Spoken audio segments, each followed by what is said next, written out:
What's up, guys and gals of the movement world? It's Sean Mishka, the Movement Miyagi, coming to you once again on behalf of Football Beyond the Stats in another movement skill short story this week for week 7 of the 2025 NFL season. And today we're going to look at Bo Nix of the Denver Broncos leading a 33-point fourth quarter against the New York Giants. Yes, that's right, 33 points in this play, even though it stands amongst other ones that he made in this fourth quarter, pouring it on when it mattered most, when pressure was high, when fatigue was high, when all the constraints were coalescing, when all the odds were stacked against them, against Jackson Dart and the New York Giants. We're going to look at this play that for me stands out as exemplary work, but also stands out as something that we can really begin to learn from and around and about, right? Like we can learn about the concepts and ideas from ecological dynamics, which would drive a skill execution lens that can inform our skill acquisition perspective and practical application. So I think we're going to have some things to talk about here today. So without further ado, let's look at this play a couple of times through as we typically do. With Bo Nix, number 10, quarterback for the Denver Broncos, on that 18, 19-yard rush. This quarterback keeper moving to his left with just a finely executed, couple of finely executed blocks, in fact. And then also some really open field movement skill that we don't want to miss, even though on the surface it looks sort of basic. And you're going to see that even the most basic of plays aren't so basic in the NFL, right? There's a lot for us to take from this and that we can and should take from it to inform our own practice activity design. Of course, we see this great block here by Cortland Sutton on, I think, Kavonte Thibodeau, I believe number 5, just this crackback block, which obviously allows Nix to get the edge and get where he needs to go, right? And then allows number 72, is that Garrett Bowles, to get out in space and to be this lead blocker from his left tackle position. That's not the stuff we're going to necessarily look at here today, but it's just what makes this possible. Okay. But what we are going to look at today is what we can and should do for quarterbacks of all levels at all time scales of development. Our developmental quarterbacks, meaning middle school and under, our high school quarterbacks, which of course are still developing, our college, and then ultimately our NFL quarterbacks. Of course, if you know me, you know that I feel as though our skill should always be improving, enhancing, and increasing. Not necessarily in that linear fashion, it's going to go more like that, right? Especially if we expose players to these types of non-linear problems, and they are complex adaptive systems, which means that obviously how the constraints set the canvas could set the tone for how it is that somebody can and should move. And because of that, we want to give them a lot of goes, quarterbacks as well as running backs, receivers, and the like, but quarterbacks in particular here on this day as we really think about it. Because a lot of times we think we're going to leave their scrambling efforts and the movement skills that would be expressed during their scrambling efforts just completely to chance and coincidence. But I believe that we should rep this type of thing out in Indy. And what do I mean by this type of thing? Let me show you. Again, we talk a lot about that, enhancing skill in American football. Myself, Tyler Yearby, Rob Gray, that was just released in September. If you haven't picked it up yet, do so now. If you have picked it up, go to chapter 6. You're going to find those low complexity activities where somebody is finding a functional fit in relation to a teammate's block against an opponent.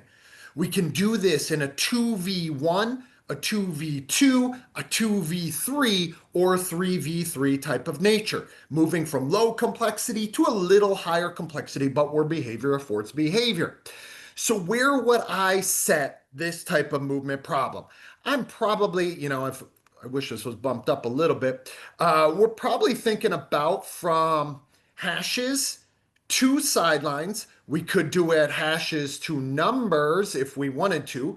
We could do it numbers two hashes, or numbers, two sidelines as well. So there's a lot of different workspaces that we could design here. Let's just say we're going to keep it a little narrower and a little longer, as in the case here. This would be 20 yards deep or long by either anywhere from 5 to 10 yards, maybe a little wide.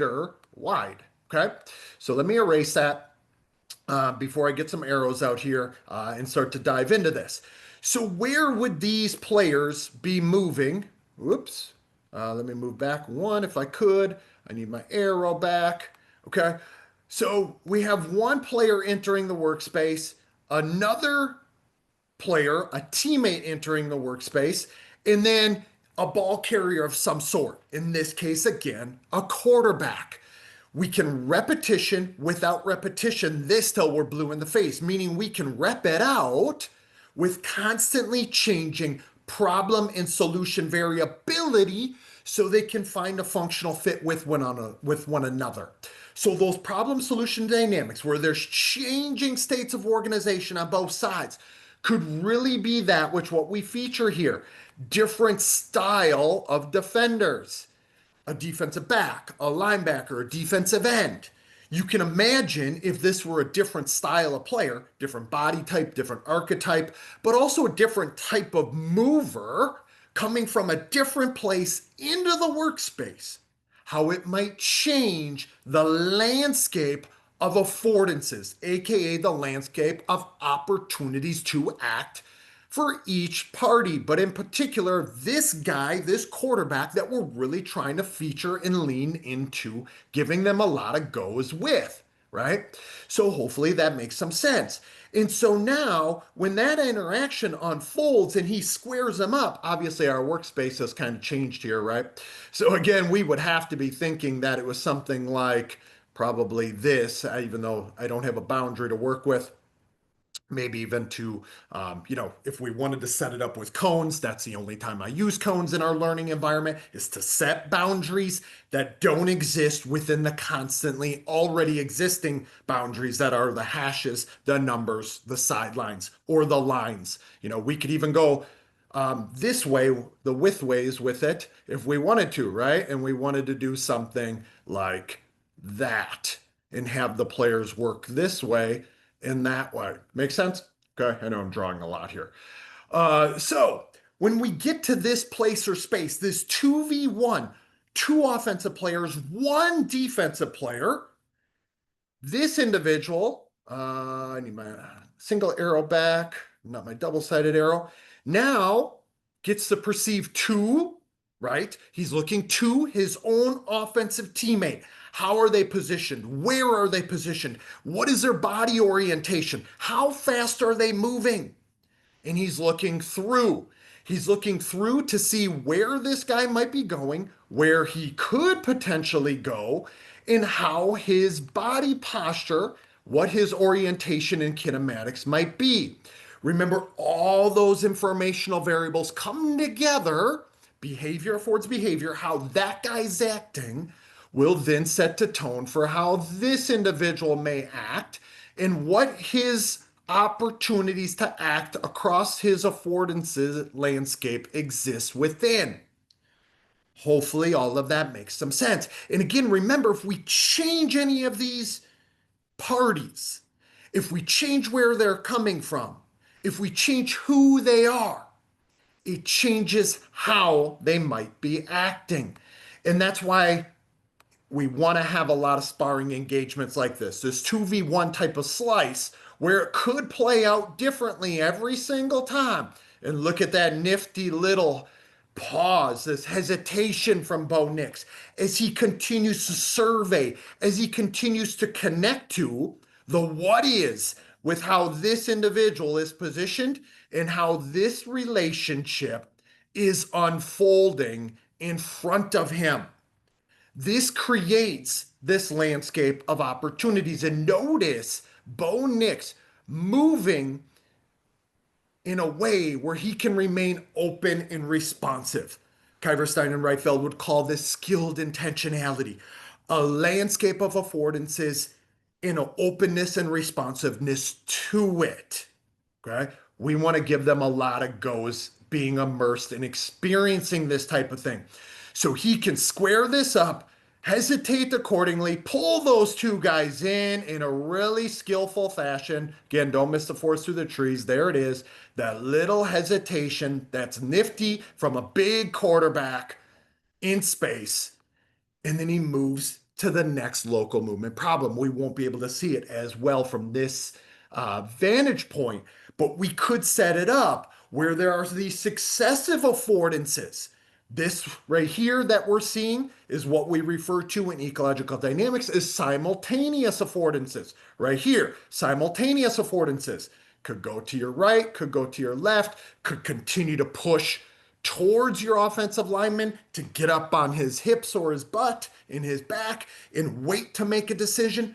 A number of different options on the table. Okay. And then we could look to successive affordances, these nested affordances, if you will. How I solve this movement problem will perpetually feed into what movement problem is presented to me next. And you can see him already, and I don't want to beat this dead horse too much, but you can see him perceiving and aiming to interact and act really tightly coupled, right? He's not just getting on his horse for the sake of it. He's moving at a speed where he can still own what he's doing in relation to the what is.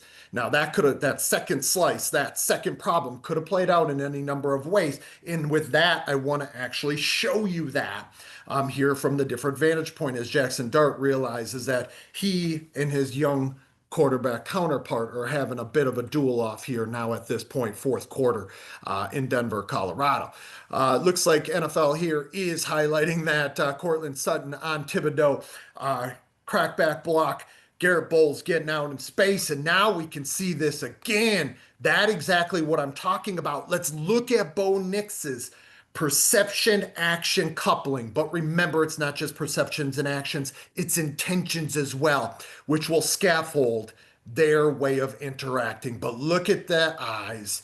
We can almost pick up exactly what it is that Nix is picking up in this situation. And I could watch this in slow motion on repeat, and I probably will even after we get off the line here, because here is how we begin to tell the movement problem solving story. And now, when I talk about how one movement problem perpetually feeds into another, context conditioned coupling variability, how one movement problem flows into another, we see it here again. Open field, curved linear action. Let me go about a beat back. When Bo Nix gets past and through this, we can see how we might be able to set up another local movement problem, right? From the 15 to the goal line, and this would be off screen. Numbers to sidelines. Easy way to do this. We could actually have a 3v2 type of movement problem. Quarterback has an advantage. He has two teammates, one position close by, next one position further downfield, one at the 15 or 20. This interaction, one interaction being at the 15 or 20, one interaction being between the 10 and the goal line. And he has to be able to perceive and act in relation to both. Okay. Hopefully, or we could do it at one at a time too, if we wanted to, where we get this guy moving. And let me clear that.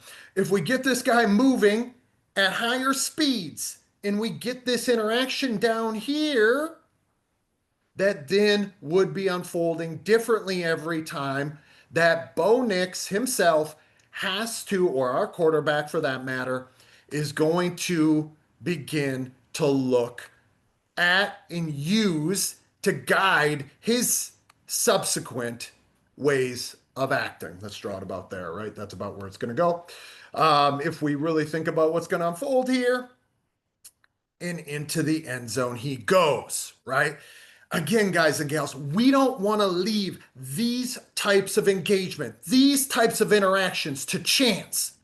Instead, we want to channel and facilitate this type of skill, this type of behavior for more of the players that we partner with.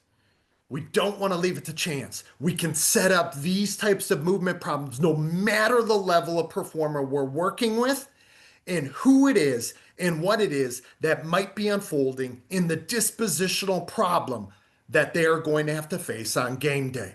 Hopefully that all makes some sense. If it doesn't, go ahead and put some questions in the comment section below and I'd be happy to entertain them. Again, we talk a lot about that right here, this bad boy, Enhancing Skill in American Football. Myself, Tyler Yearby, Rob Gray, go pick it up on Amazon here today.